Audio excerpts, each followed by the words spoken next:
হঠাৎ করে সব কাজিনরা প্ল্যান করি যে ইলিশ পোলাও রেস্টুরেন্টে যাব। তো এখানে গিয়ে তো একদম সারপ্রাইজ হয়ে গেছি। দেখেন তো কার সাথে দেখা হয়েছে, আপনারা চিনেন নাকি? তো উনাকে তো হচ্ছে সবাই চিনে। বাপ্পারাজ ভাইয়ের সাথে যে এখানে এসে দেখা হয়ে যাবে একদম কল্পনাও করতে পারি নাই। তো এখানে হচ্ছে সবাই তার সাথে ছবি তুলতেছিল এক এক করে। আর এই রেস্টুরেন্টের সবকিছু অনেক সুন্দর ছিল, ডেকোরেশন থেকে শুরু করে খাবার সবকিছু অনেক ভালো ছিল। তো আজকের ভিডিওতে আপনাদের দেখাবো এই রেস্টুরেন্টে কিভাবে যেতে পারবেন আর এই রেস্টুরেন্টটা কোথায়। তো ১ম থেকে একদম শেষ পর্যন্ত ভিডিওটা দেখবেন। আসসালামু আলাইকুম, সবাই কেমন আছেন? আশা করি সবাই ভালো আছেন। আলহামদুলিল্লাহ আমরাও খুব ভালো আছি। তো এই রেস্টুরেন্টের নামটা হচ্ছে ইলিশ পোলাও। তো এটা হচ্ছে নাওডোবা গুল চত্বরের হচ্ছে একটু সামনেই এই রেস্টুরেন্টটা।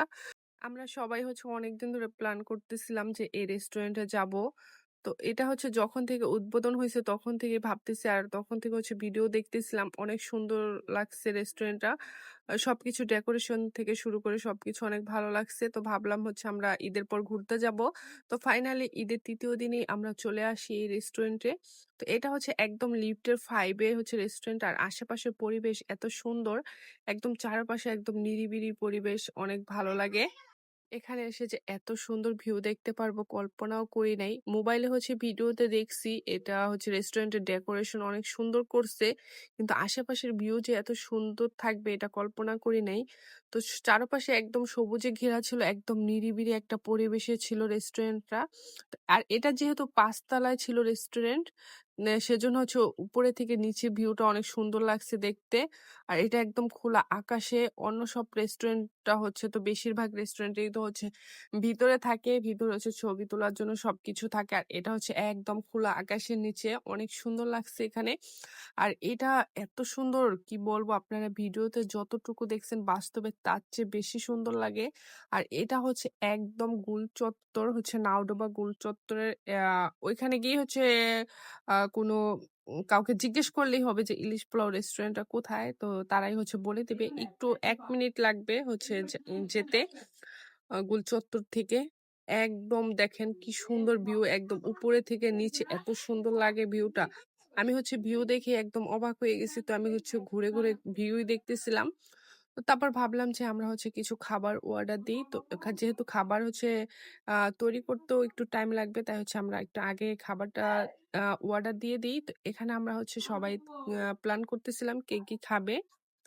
এখানে এখনো হচ্ছে সব খাবার এভেলেবেল হয় নাই। আমরা ভাবছিলাম পিজ্জাটা অর্ডার দিব, কিন্তু হচ্ছে পিজ্জা এভেলেবেল ছিল না। তো এখানে ভাবছিলাম একটা নাগা বিরিয়ানি দিব, তো সেটাও ছিল না এভেলেবেল। তো কি করার, তো সবাই হচ্ছে আমরা সেট মেনু অর্ডার দিছিলাম আর হচ্ছে একটা বিফ খিচুড়ি হচ্ছে আচার দিয়ে। তো সেই খিচুড়িটা অর্ডার দিছি আর কিছু হচ্ছে ড্রিঙ্কস দিই।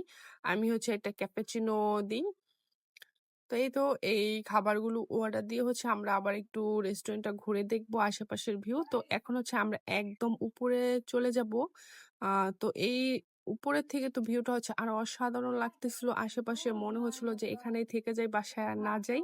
তো দেখতেই তো পাচ্ছেন একদম চারপাশে একদম সবুজে ঘেরা, এত ভালো লাগতেছিল ভিউটা। উপরে ডেকোরেশনটা অনেক সুন্দর করছে, একটু আনকমন। তো উপরে যেহেতু হচ্ছে গরম ছিল আর এটা যেহেতু একদম টপ ফ্লোরে ছিল, তাই হচ্ছে গরমটা একটু বেশি ছিল। আর হচ্ছে আমরা যেহেতু একটু আর্লি চলে গেছিলাম, তাই হচ্ছে আরো বেশি গরম লাগতেছিল। আর এটা হচ্ছে রাত্রের ভিউটা হচ্ছে আরো অসাধারণ লাগবে। রাত্রে তো হচ্ছে আশেপাশে পরিবেশটা দেখা যাবে না, তারপর হচ্ছে রাত্রে লাইটিং থাকবে, তখন হচ্ছে আরো একটু বেশি ভালো লাগবে। আর তখন হচ্ছে ঠান্ডা হাওয়াও লাগবে, আশেপাশ থেকে অনেক বাতাস আসবে। আর আমরা যেহেতু একটু তাড়াতাড়ি গেছিলাম, তো তখন হচ্ছে অনেক রোদ ছিল। তো রোদ হচ্ছে অত একটা আমাদের গায়ে লাগে না। এই রেস্টুরেন্টের ভিউ দেখেই হচ্ছে আমাদের একদম মন ভরে গেছে। এই তো এখন হচ্ছে আমাদের খাবার চলে আসে। এখন হচ্ছে আমরা সবাই মিলে খাবারটা খেয়ে নিবো। তো এখানকার খাবারের কোয়ালিটি অনেক ভালো ছিল আর টেস্টি ছিল।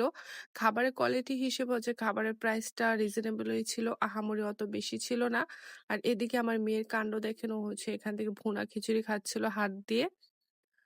তো আপনারা এই রেস্টুরেন্টে আসলে আসতে পারেন। এখানে হচ্ছে খাবারের কোয়ালিটি থেকে শুরু করে ডেকোরেশন সবকিছু অনেক সুন্দর। এখন হচ্ছে আমার ক্যাপুচিনো চলে আসে, তো আমি হচ্ছে এটা খেয়ে নিবো। এটা হচ্ছে ঠান্ডা, ঠান্ডা খেতে অনেক ভালো ছিল। কিন্তু এখানকার ক্যাপুচিনোটা হচ্ছে অত একটা ভালো ছিল না। তারপর হচ্ছে মোটামুটি ছিল। আর ঠান্ডা, ঠান্ডা হচ্ছে খেতে ভালোই লাগতেছিল। তো আমরা হচ্ছে খাবার শেষ করতে এখানে খেয়াল করলাম যে বাপ্পারাজ ভাইয়া আসছে। মানে আসছে না, আগে থেকেই ছিল। আমরা আসার পরেই উনি আসছে কিন্তু খেয়াল করিনি। আমরা ভাবছিলাম চলচ্চিত্রের অনেকেই ছিল। তারা হচ্ছে কথা বলতেছিল কিন্তু বাপ্পারাজ ভাইয়া যে ওইখানে ছিল আমরা সেটা হচ্ছে খেয়াল করিনি। পরে হচ্ছে খেয়াল করছি যে ওইখানে বাপ্পারাজ ভাইয়া আছে।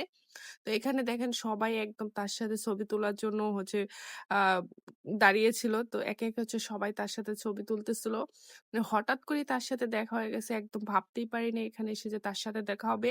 আর এই রেস্টুরেন্টটা যেহেতু একজন পরিচালকের ইকবাল হোসেন, তো সেহেতু হচ্ছে সবাই এখানে আসে।